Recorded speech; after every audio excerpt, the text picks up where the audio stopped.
예수께서 여리고로 들어가 지나가시더라.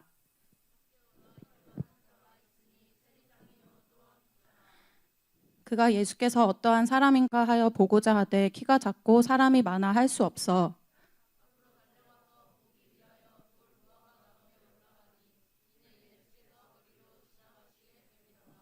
예수께서 그곳에 이르사 쳐다보시고 이르시되 삭개오야 속히 내려오라. 내가 오늘 내 집에 유하여야 하겠다 하시니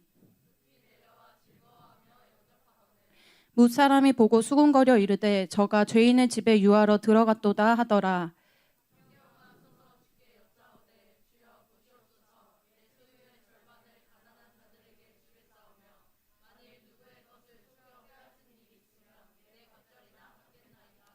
예수께서 이르시되 오늘 구원이 이 집에 이르렀으니 이 사람도 아브라함의 자손이미로다. 같이 읽겠습니다. 인자가 온 것은 잃어버린 자를 찾아 구원하려 함이니라. 아멘. 네, 오늘 말씀의 제목은 변화의 과정을 통과하라입니다.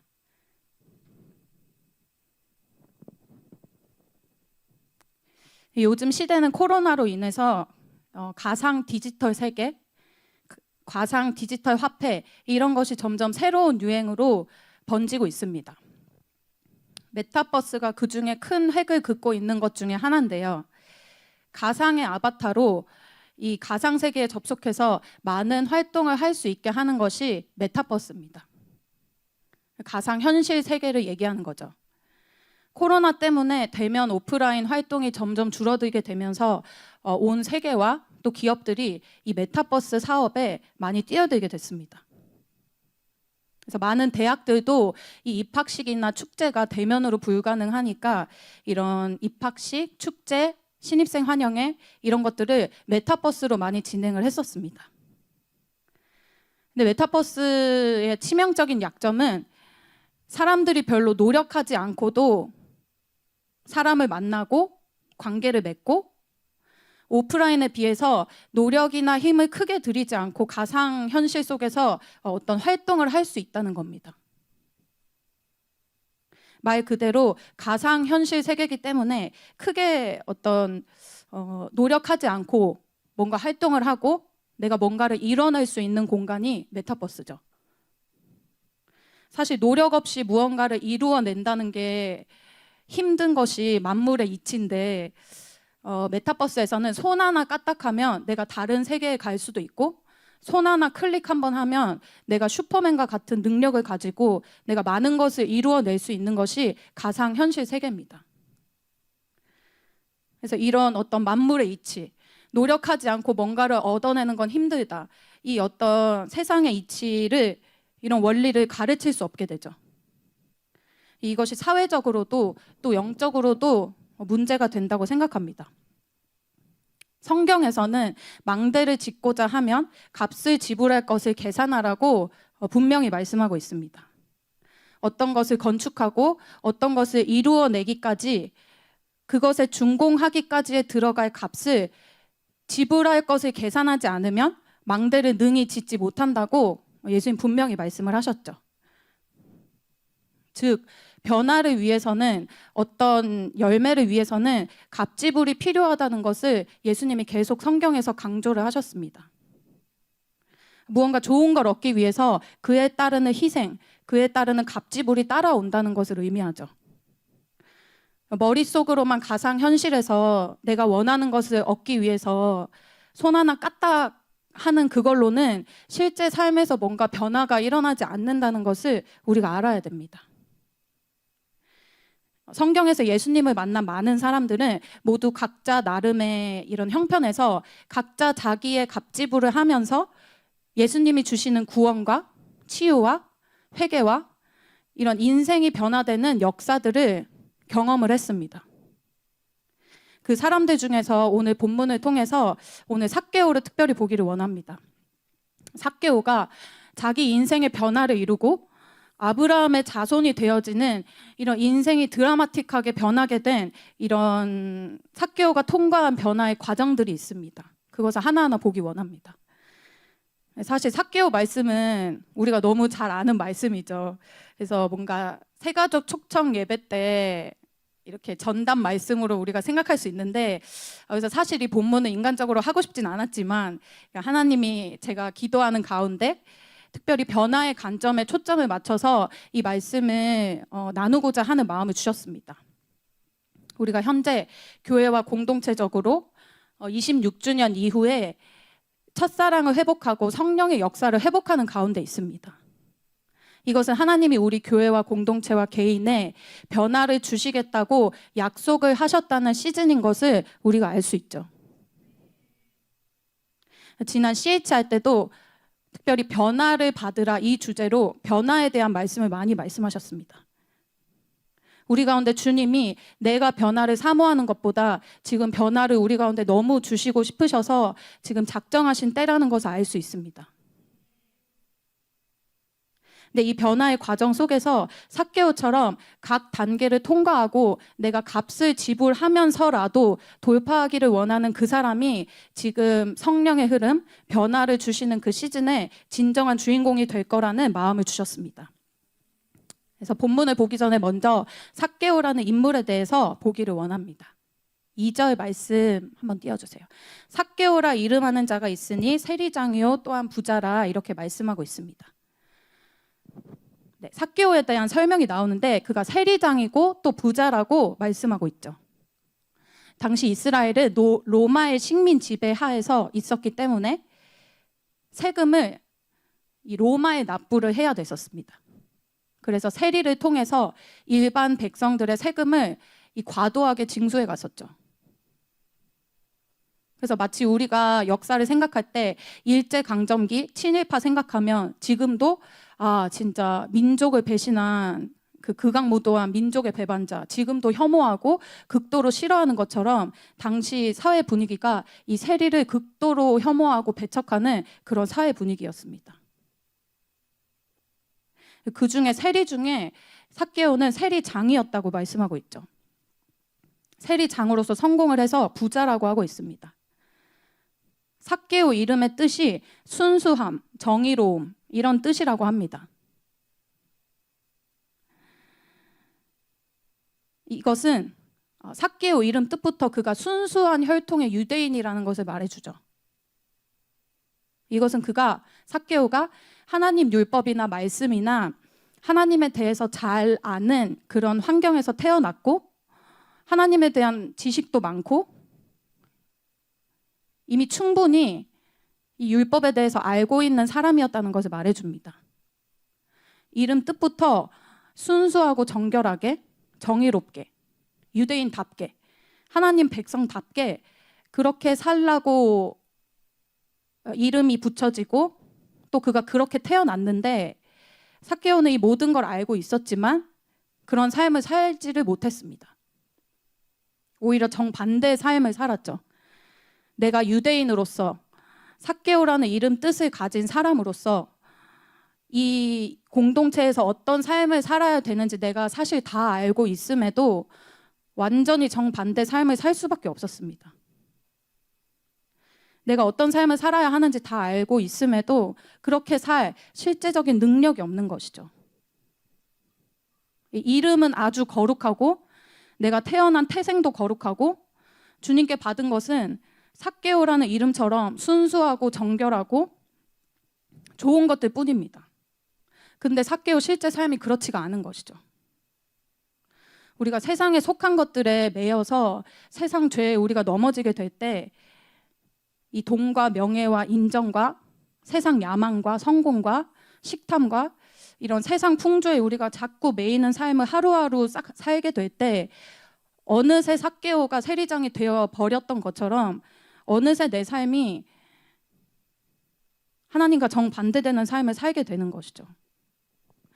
분명히 내가 태어나면서부터 받은 믿음의 가정, 믿음의 교회 공동체, 내 직분, 내가 받은 은혜들 다 거룩하고 좋은 것들인데 내가 거기에 걸맞게 살아갈 영적인 능력이 없는 것입니다. 그것과 정반대로 살고 있는 나 자신을 어느새 발견하게 되는 것이죠. 내가 배운 것과는 정반대로 살아가는 나를 보게 됩니다. 자기가 의도하고 이렇게 적극적으로 난 하나님과 정반대된 삶을 살아야지 하면서 사는 유대인은 없었겠죠. 그렇게 마음 먹으면서 살았던 사람은 없었을 겁니다. 근데 하루하루 나의 삶에서 하루하루 하나님이 아닌 세상을 선택하는 그 선택이 쌓여갈 때 어느새 내가 세리장이 된 것처럼 내 삶이 어느새 그렇게 전락이 된다는 것입니다. 유대인인 삭개오가 처음부터 세리장을 목표로 인생을 살진 않았겠죠. 하루하루 세상에 타협하고 영적인 원리를 타협하고 죄의 틈을 점점 내어주고 이 정도면 괜찮겠지, 아무도 모르지 하는 이 하루하루가 쌓여서 어느새 돌아보니까 내 삶이 너무 멀리 와 있는 것입니다. 우리가 교회 안에 있지만 주님을 떠나는 과정도 이와 같습니다. 삭개오도 결국 이렇게 세리장이 되어버려서 하나님 뜻을 다 알고 있는 하나님 백성임에도 불구하고 그렇게 살 수 없는 이 영적인 무기력한 자가 돼서 결국은 하나님의 뜻을 저버리고 죄인으로 낙인 찍히는 그런 사람으로 전락하게 됩니다. 그래서 삭개오가 자기 삶을 영적으로 포기할 수밖에 없었겠죠. 난 이제 더 이상 안 되나 보다. 이런 삭개오에게 변화의 과정이 시작되는데 첫 단계가 시작이 됩니다. 바로 예수님을 사모하는 단계, 첫 단계가 이제 그에게 시작이 됩니다. 3절 초반절에 보면 그가 예수께서 어떠한 사람인가 보고자 하여 이렇게 초반절에 말씀하고 있습니다. 당시 예수님에 대한 소문은 세리와 창기들 같은 죄인들과도 스스럼 없이 어울리시고 나병 환자도 손을 터치하시고 부정한 사람도 깨끗하게 하시고 많은 치유와 기적을 베푸신다는 그런 소문이 온 이스라엘에 퍼지고 있었습니다. 삭개오가 바로 이 예수님을 보고자 했다는 것이죠. 나처럼 변질된 사람도, 나처럼 이렇게 빠르게 변심해버린 사람도, 이미 어떻게 손 쓸 수 없게 내가 변해버린 나라도 예수님을 다시 만나면 내가 다시 바뀔 수 있을까? 하는 그런 호기심과 영적인 갈망이 삭개오에게 강권적으로 임하게 됩니다. 예수님을 사모하는 이것은 굉장히 기본적인 것 같지만 이런 마음은 그냥 누구에게나 자연스럽게 교회 다니면 생기는 그런 마음이 아닙니다. 우리가 교회에 몸이 있다고 해서 이 마음이 누구에게나 드는 것은 아니라는 것이죠.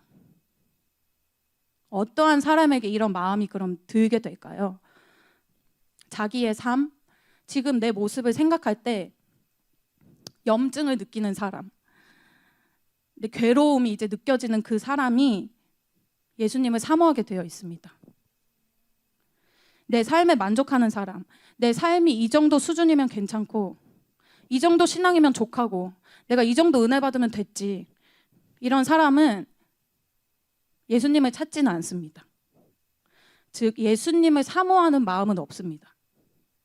내 삶을 바꿀 변화에 대한 말씀도 그렇게 와닿지가 않습니다. 왜냐하면 내가 지금 신앙, 지금 삶의 수준으로 만족하니까. 그래서 아무리 강력한 말씀으로 자기를 깨우고 계속 반복해서 말씀이 들리는 것이 있는데도 그 말씀에 반응하지 않게 됩니다. 하지만 자기 삶, 내 모습에 염증을 느끼고 이제 내 모습을 직면하는 것도 괴로운 그런 사람은 어떻게 반응하나요? 삭개오처럼 하루하루 타협하는 내 삶을 볼 때 이제 염증을 느낍니다. 괴로운 것이죠. 하루하루 아무런 목적 없이 사는 내 삶이 지루하고 뭔가 신앙에 더 다음 단계가 있는 것 같은데 나는 거기로 갈 수 없는 내가 답답한 그런 마음이 듭니다. 내가 대대적으로 치유가 필요한 병자다, 이것을 인정하는 사람이 의사를 찾게 되어 있겠죠. 예수님이 이미 이것을 제자들에게 말씀을 하셨습니다. 누가복음 5장 31절에서 32절을 수경자매님이 한번 읽어주세요. 이 말씀은 죄인들과 식사하시고 함께 하시는 예수님을 정죄하는 바리새인들에게 하신 말씀입니다. 바리새인들은 자기가 병들었다고 전혀 생각해 보지 않은 사람들이죠. 왜냐하면 자기가 건강하다고 정말 믿고 있기 때문에 그래요. 나 정도면 잘하지. 나 정도면 그래도 괜찮지. 난 한 번도 주님을 떠난 적이 없어. 저 죄인들과는 달라. 이런 마음을 가진 바리새인에게 예수님이 이 땅에 오신 이유를 설명을 하십니다. 그래서 바리새인들은 자기가 그래도 나름대로 만족하는 삶을 살고 있기 때문에 자기 눈앞에 내 인생을 바꿔줄 말씀 대신 예수님, 그 말씀이 지나가고 있는데도 눈뜬 맹인처럼 그것이 와닿지가 않는 것입니다. 가리워진 거죠. 내가 하나님 앞에서 병자라는 것을 인정하는 사람, 자기 삶의 이 수많은 죄와 상처 때문에 내가 어떻게 할 수 없어서 내 모습에 이제 염증을 느끼는 그 사람이 예수님을 사모하게 되어 있고, 이 예수님을 사모하는 그 마음이 드는 단계가 변화되는 첫 단계입니다. 너무 오래돼서 어디서부터 어떻게 손을 쓰고 어떻게 기도해야 될지도 모르겠는 이런 문제가 각자에게 다 하나씩 있을 거라 생각합니다. 그것 때문에 내가 정말 병들었고 내가 할 수 없음을 인정하고 예수님을 사모하게 되는 것이죠. 하지만 이런 마음이 들지 않는 사람은 변화의 첫 단계도 시작할 수가 없습니다. 그냥 바리새인들처럼 눈 뜨고 예수님이 지나가시는 것만 보는 그런 무리 속에 속할 수밖에 없게 되는 것이죠. 그래서 이런 사람들은 변화의 첫 단계가 시작되기 위해서 자신이 주님 앞에서 영적으로 병들었다는 죄인이라는 것이 먼저 깊이 깨달아져야 됩니다. 선포되는 말씀들, 기도 가운데 주시는 말씀들이 다른 사람이 아니라 지금 나에게 주시는 말씀이고 나에게 적용된다는 그 마음으로 나아갈 때 우리에게 예수님을 사모하는, 또 나의 삶에 염증을 느끼는 그런 준비되는 마음들이 부어지게 됩니다.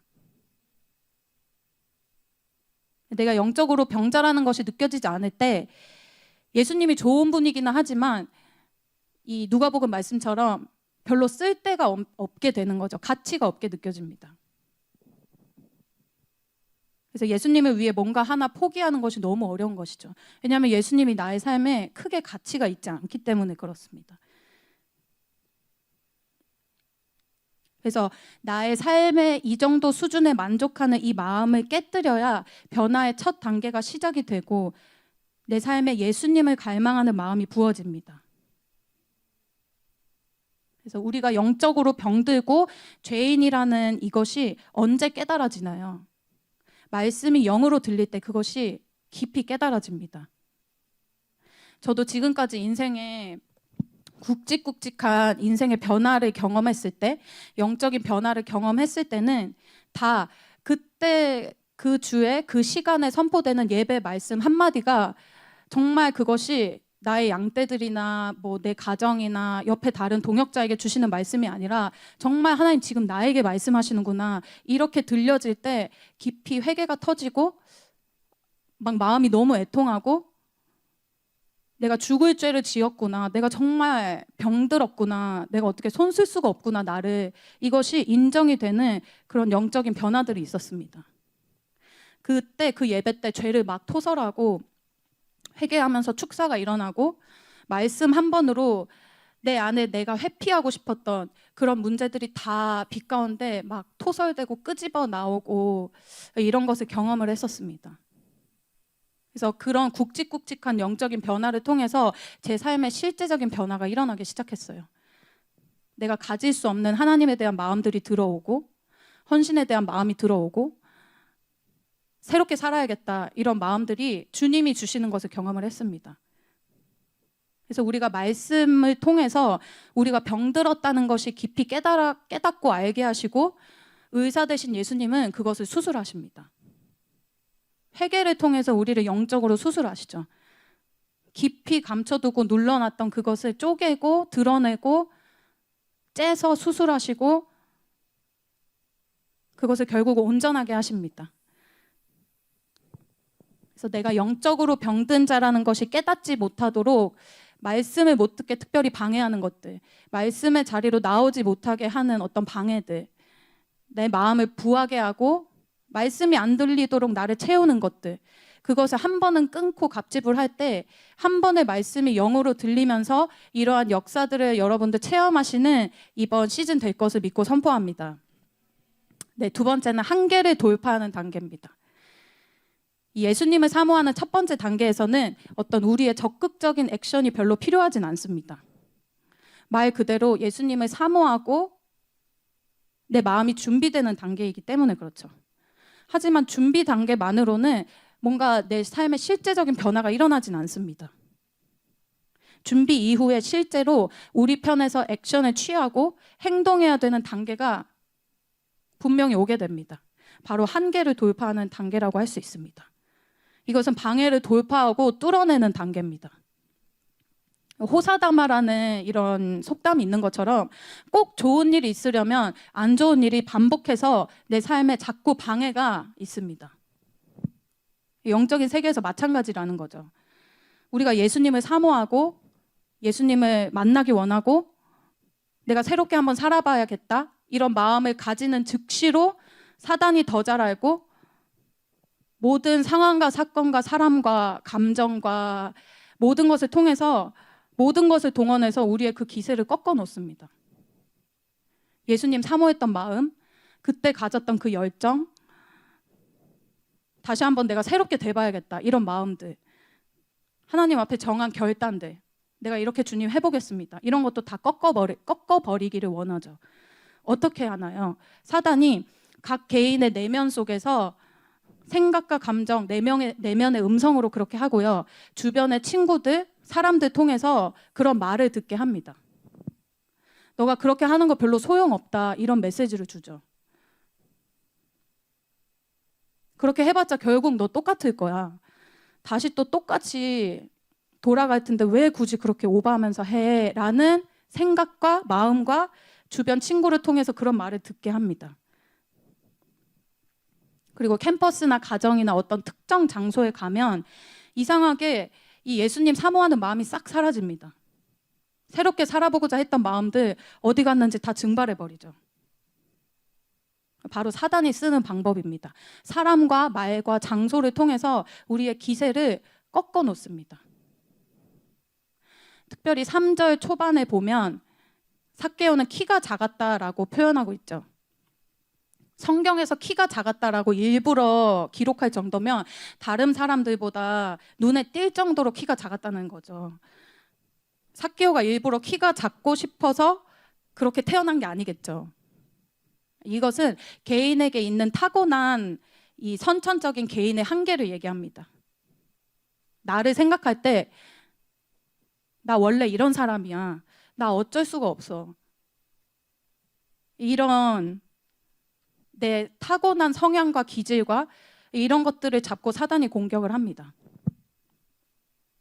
내가 이제 뭔가 새롭게 훈련도 받고 내가 지금까지 해보지 않던 스타일대로 기도도 한번 해보고 내가 훈련도 받고 캠퍼스에서 뭔가 누군가를 좀 섬겨보려고 하는데 불쑥 마음에 들어오는 생각이 있죠.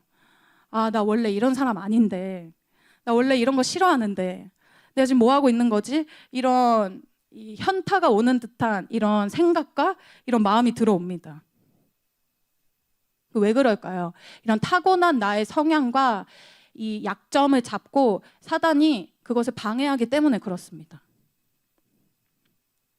삭개오에게 키가 작다는 선천적인 한계에 이어서 두 번째는 사람이 많다는 상황적인 한계가 있었습니다. 키가 작은 데다가 사람이 많아 예수님을 볼 수 없다 이렇게 말씀하고 있죠. 너무나 타당하고 지당한 이런 논리가 생깁니다. 예수님 만날 수 없는 논리가 생기게 되죠.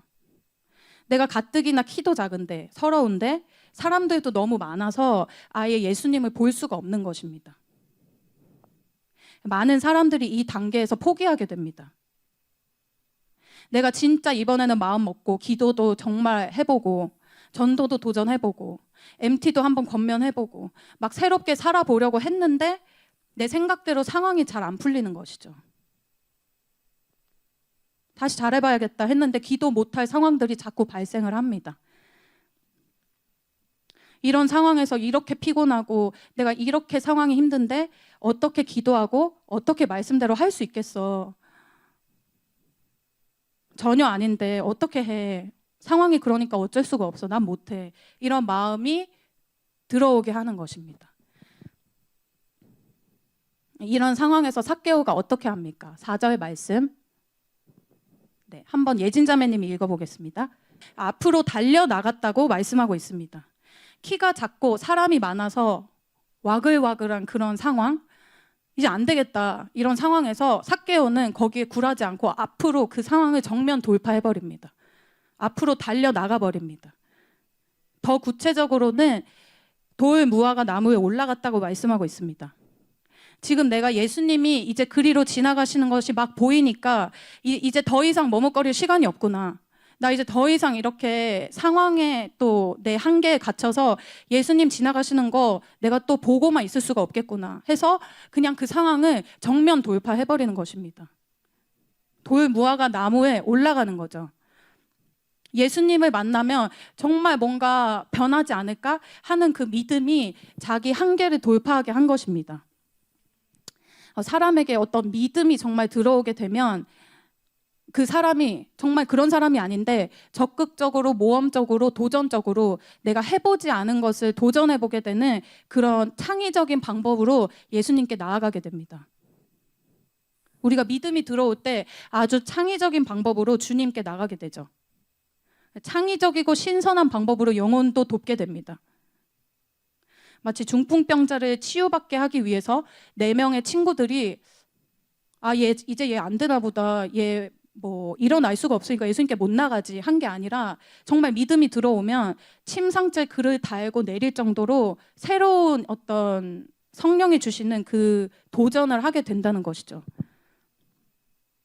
혈루증 걸린 여인도 이제는 진짜 내가 12년 동안 괴롭힘 당했지만 믿음이 이제는 들어오니까 내 상황을 뛰어넘고 옷자락이라도 만지면 내가 변화되겠다라는 믿음이 들어와서 그 한계를 돌파하게 되는 것입니다. 그래서 우리에게 믿음이 들어오기만 하면 우리의 모든 한계 상황이 이런데 내가 어떻게 해? 내가 어떻게 결단한 걸 지킬 수가 있겠어? 내가 이렇게 연약한데 이 이상 더 이상 못해. 이런 마음을 돌파할 수 있게 되는 것입니다.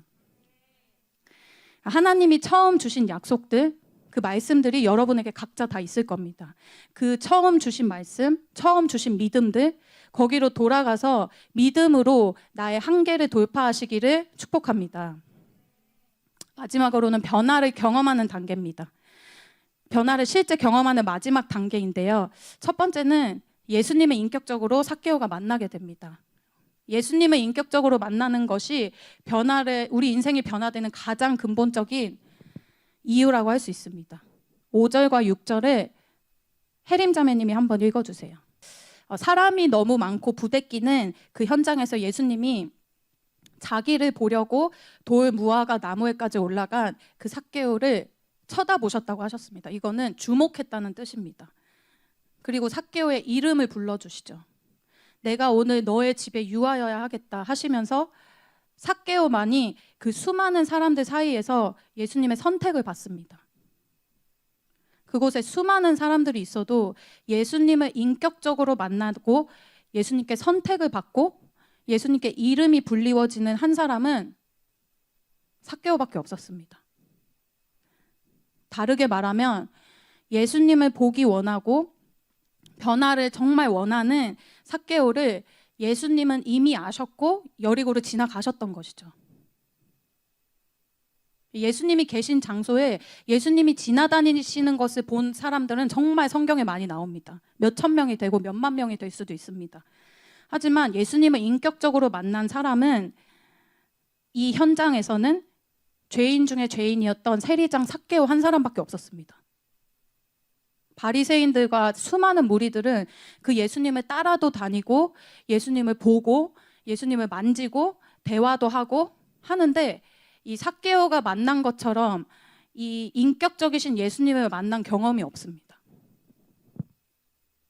예수님을 알기는 알고 있는데 인격적인 만남이 없는 것입니다. 예수님이 계신 현장에는 항상 있는데 지나다니시는 그 예수님을 느끼고 인격적으로 만나는 경험은 한 번도 없는 것이죠. 자기 이름을 부르시는 예수님이라던가 내가 예수님 때문에 한 모든 것을 주목하고 나를 정말 다 알고 계시고 나를 찾아오시고 이런 예수님을 만나본 적이 없습니다. 예수님을 만나기 위해서 삭개오처럼 변화의 갑지부를 통과하지 않는 사람은 아무리 자주 예수님을 따라다니고 해도 인격적인 예수님과의 만남은 없을 수가 있습니다. 우리 인생의 궁극적인 변화는 예수님을 인격적으로 만날 때 주어지죠. 이것을 너무 자주 들어서 이게 당연한 얘기처럼 우리가 들리겠지만 이것이 정말 영으로 깨달아지시기를 축복합니다. 우리가 캠퍼스 때 가장 값진 때에 예수님을 만나는 이런 인격적인 주님과의 한 번의 만남이 있으시기를 정말 축복합니다. 예수님과 인격적으로 만나는 한 번의 만남이야말로 우리를 근본적으로 새롭게 하고 그것만이 우리 인생에 남는 것입니다. 다른 어떤 걸로는 죄인이 새롭게 될 수가 없습니다. 어떤 프로젝트를 하고 어떤 뭔가 한다고 사람이 바뀌지가 않습니다. 예수님을 인격적으로 만나야 세리와 창기 같은 죄인들도 드라마틱하게 변하는 역사가 일어나죠. 예수님이 역사하시는 교회 공동체와 또 우리 JCM에 우리 같은 또 다른 죄인들이 와서 변화되는 경험과 역사들이 매주 일어나야 될 줄 믿습니다. 특별히 예수님은 삭개오의 이름을 부르시면서 오늘 너의 집에 유하여야 하겠다 선포하시죠. 당시 누군가와 식사하고 그 집에 유한다는 것은 그 사람과 동급이 된다는 것을 의미했습니다. 그래서 옆에서 사람들이 비난하면서 죄인의 집에 유하러 갔다. 그 말은 죄인과 동급이 된다는 그런 말이겠죠. 예수님을 만나기 위해서 나무에까지 올라간 갑지불한 삭개오를 위해서 이번에는 예수님이 삭개오가 있는 곳까지 낮아지시는 겁니다. 삭개오 한 사람을 만나기 위해서. 친구도 없고 자기 편도 아무도 없는 이런 삭개오가 예수님의 이런 넘치는 사랑과 주목과 이런 환대와 예수님으로부터 이 모든 것을 아무런 조건 없이 받습니다. 자기 삶에 넥스트가 없고 하나님으로부터 내가 어느새 너무 멀리 떨어져 버린 것 같은데 예수님이 나를 만나시기 위해서 사람들의 비난을 무릅쓰고 내 집에 유하여야 하겠다 이렇게 찾아오시는 것이죠. 삭개오가 이걸 들을 때 얼마나 감격이 됐을까요? 나를 알고 있고 내 이름을 부르고 심지어 아무도 원하지 않는 나를 위해서 내 집에 찾아오겠다고 유하여야 하겠다고 하시는 그 예수님이 얼마나 고마웠을까요? 우리가 예수님을 알되 이런 인격적이신 예수님, 나 개인을 만나주시는 그 예수님을 인생에 한 번은 꼭 만나야 됩니다. 그것이 인생에서 가장 빛나고 가장 아름답고 가장 중요하고 정말 모든 것이 바뀔 수 있는 이 캠퍼스 때 여러분들 만나시길 축복합니다. 예수님을 말씀으로 기도로 깊이 만날 때 저는 그 예수님의 한마디가 정말 다르다는 것을 많이 느꼈던 것 같아요. 가족이나 친구들이 하는 그 사랑의 한마디보다 예수님이 나를 사랑하신다 그 한마디가 제 인생을 완전히 변화시키더라고요. 정말 나 같은 사람도 사랑하시는구나. 그게 정말 다르다는 것을 깨달았습니다. 제 영혼을 변화시키는, 근본적으로 새롭게 하는 그 한마디가 예수님의 한마디구나. 이거를 제가 지금까지 예수님을 만나면서 깨닫게 되더라고요. 그래서 너는 소중한 존재야. 이 말을 정말 많이 들었지만 예수님으로부터 그 한마디를 들을 때 제 인생이 완전히 변화됐고 회개하게 되고 인생을 완전히 헌신하고 싶은 그런 마음들, 예수님의 한마디가 나를 정말 근본적으로 변화시키는구나, 이거를 많이 경험하게 됐습니다. 예수님을 깊이 인격적으로 만나서 인격 대 인격으로 또 나에게 말씀하시는, 내 이름을 부르시는 그 예수님의 한마디 음성을 듣고 인생이 바뀌는 변화를 경험하시기를 축복합니다. 네, 두 번째는 옛삶을 청산하는 변화가 삭개오에게 일어나게 됩니다. 예수님을 인격적으로 만난 삭개오는 마지막에 예수님 앞에 이런 고백을 하게 됩니다. 8절 말씀을 하인 자매님이 한번 읽어주세요. 네, 삭개오의 이 말을 통해서 삭개오가 정말 드라마틱한 변화가 일어났다, 이렇게 우리가 알 수 있죠. 자기 옛 삶의 죄의 자리를 떠난 것입니다. 내 이전의 삶을 청산하는 이 회개의 변화를 보여줍니다. 우리가 예수님을 진짜 진정으로 경험하게 될 때 과격한 회개와 회심이 따라오게 되어 있습니다. 이것은 내가 회개해야지, 내가 지옥 가지 않기 위해서 내가 그래도 회개라도 해야지, 이런 마음이 아닙니다. 나같이 엉망진창으로 살아온 사람도 예수님이 그 죄를 정죄하지 않고 나를 영접해 주시는구나, 나를 받아주시는구나, 이런 분이 어디 있을까? 이 삭개오의 마음이 예수님으로 인해서 움직이고 그 사랑 때문에 완전히 과격하게 180도 그 마음이 돌아서게 되는 것입니다. 예수님께 돌아서는 것이죠. 그래서 이 마음이 흘러 넘친 것입니다. 삭개오가 지금 아무도 옆에서 찌르면서 너 돈 이거 다 청산해야지, 이렇게 한 사람 아무도 없습니다. 옆에서 시키거나 권면하지 않았는데 자기 재산을 다 정리하려는 이런 모습을 보여주죠. 소유의 절반을 가난한 자들에게 주고 누구의 것을 속여 빼앗은 것이 있으면 4배나 갚겠다고 선언합니다. 이 구약의 율법에서는 도둑질을 하고 드러나면 통상적으로 2배를 갚아야 된다고 합니다. 근데 삭개오는 지금 4배를 갚겠다고 하는 것이죠. 지금 율법이 정한 수준을 뛰어넘는 결단과 회개를 보여줍니다. 나 같은 사람, 나같이 병들어버린 사람, 나 같은 죄인 중에 괴수, 이런 나 한 사람을 주목하시고 나를 위해서 사람들의 비난 다 무릅쓰시고 나를 위해 갑집을 하신 그 예수님이 너무 고마워서 이 예수님에 대한 사랑이 이 율법의 기준을 뛰어넘게 하는 것입니다. 예수님을 인격적으로 만나고 우리가 그 사랑으로 변화되기만 할 때 율법의 한계를 뛰어넘는 인생을 살게 됩니다. 누가 시키지 않아도, 옆에서 누가 권면한 것이 없는데 내가 자원해서 헌신하게 됩니다.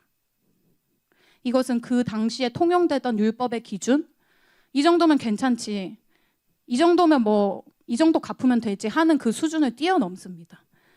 이것은 억지로 되지가 않고 예수님을 인격적으로 만나서 예수님의 사랑이 정말 뭔지를 아는 사람이 그것을 할 수 있습니다. 이것은 요한복음에 기록된 이 자기 전 재산과 같은 향유를 다 부은 여인의 모습과 오버랩되는 모습이라고 할 수 있죠. 창기였던 나를 조건 없이 용서하시고 사랑하시고 새로운 인생을 선물로 주신 그 예수님이 너무 고맙고 감사해서 그 감격 때문에 향유도 다 탈탈 쏟아붓는 이런 율법의 한계를 뛰어넘는 헌신을 보여주는 것입니다. 이러한 예수님에 대한 반응은 당시 천대받던 죄인들만 보여준 반응이 아닙니다. 바리새인 중에 바리새인이었고 율법으로는 흠이 없고 한 번도 하나님을 떠나지 않은 완벽하게 하나님을 섬겼던 종교계 엘리트였다고 할 수 있는 사도 바울도 나중에 예수님을 만나고 회심하고 그가 이렇게 고백을 합니다. 이 말씀을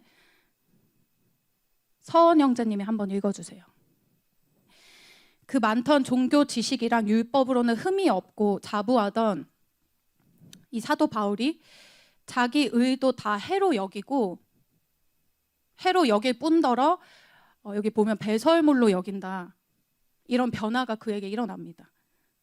예수 그리스도를 얻기 위해서, 그리스도를 위해서 이전에 나에게 모든 유익하다고 생각했던 것들까지도 배설물처럼 버리는 과격한 회심이 일어나게 됩니다.